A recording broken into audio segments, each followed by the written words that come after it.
नमस्कार, मैं हूं आपके साथ अनुषी गुप्ता और आप देख रहे हैं एनडीटीवी इंडिया।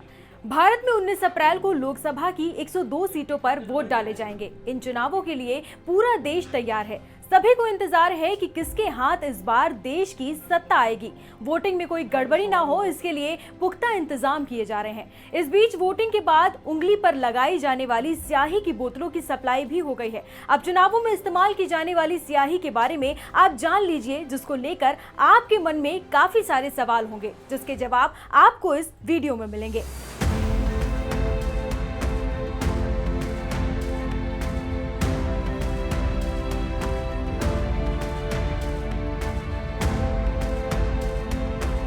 क्या आपने कभी सोचा है कि आखिर वोटिंग के दौरान आपकी उंगली पर स्याही क्यों लगाई जाती है और इस इंक की खासियत क्या है? आखिर क्यों चुनावों में आपकी उंगलियों पर लगाई जाने वाली इंक काफी समय तक साफ नहीं होती और आपको चुनाव की याद दिलाती रहती है?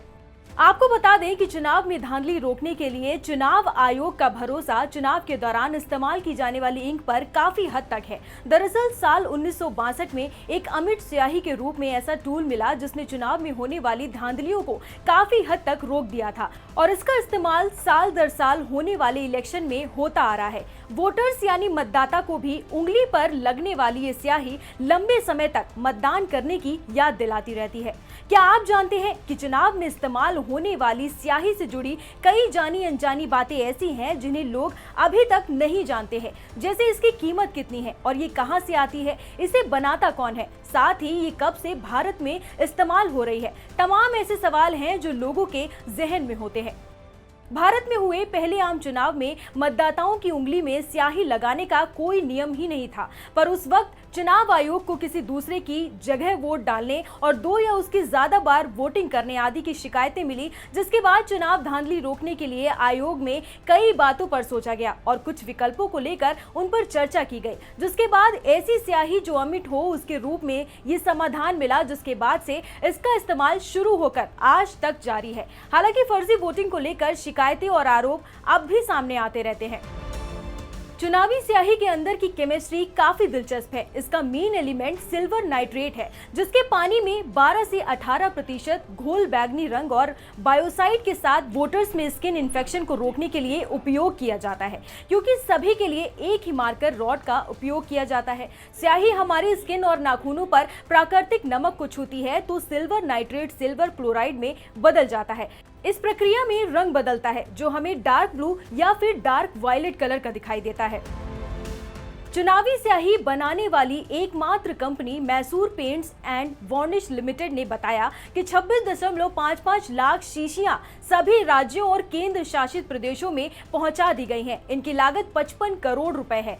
कंपनी ने इसके साथ ये भी बताया कि 2019 के चुनाव में 33 करोड़ रुपए की लगभग 26 लाख शीशियों का इस्तेमाल हुआ था, यानी पिछली बार के मुकाबले इस बार 2.2 शीशियों की सप्लाई ज्यादा की गई है।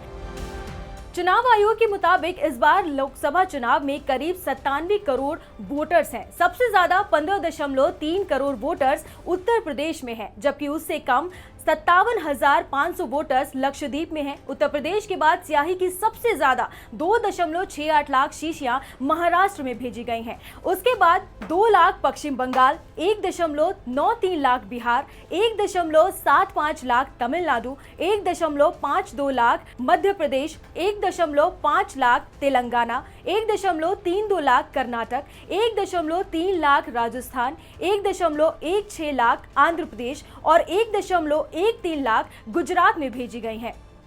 स्याही की एक शीशी 10 मिलीलीटर की होती है। एक शीशी से लगभग 700 लोगों की उंगली पर स्याही लगाई जा सकती है। एक पोलिंग बूथ पर लगभग 1500 वोटर होते हैं। चुनाव आयोग के मुताबिक इस बार देश भर में 12 लाख से ज्यादा पोलिंग स्टेशंस बनाए गए हैं। चुनावों में इस्तेमाल होने वाली ये अमिट स्याही सिर्फ भारत ही नहीं बल्कि दुनिया के कई इलाकों में इस्तेमाल होती है। भारत में पहली बार 1992 में चुनाव हुए थे, तब स्याही का इस्तेमाल नहीं होता था। 1997 के चुनाव में भी इस्तेमाल नहीं हुआ। इसके बाद चुनाव आयोग को जब किसी दूसरे की जगह वोट डालने और 2 बार वोट डालने की शिकायतें मिली तो इसका समाधान ढूंढा जाने लगा। इसके बाद चुनाव आयोग ने national physical laboratory of India यानी कि NPL से एक ऐसी स्याही बनाने को कहा जिसे पानी या किसी केमिकल से भी ना मिटाया जा सके। इसके बाद NPL ने कर्नाटक की Mysore paints and varnish limited company को इस स्याही बनाने का ऑर्डर दिया।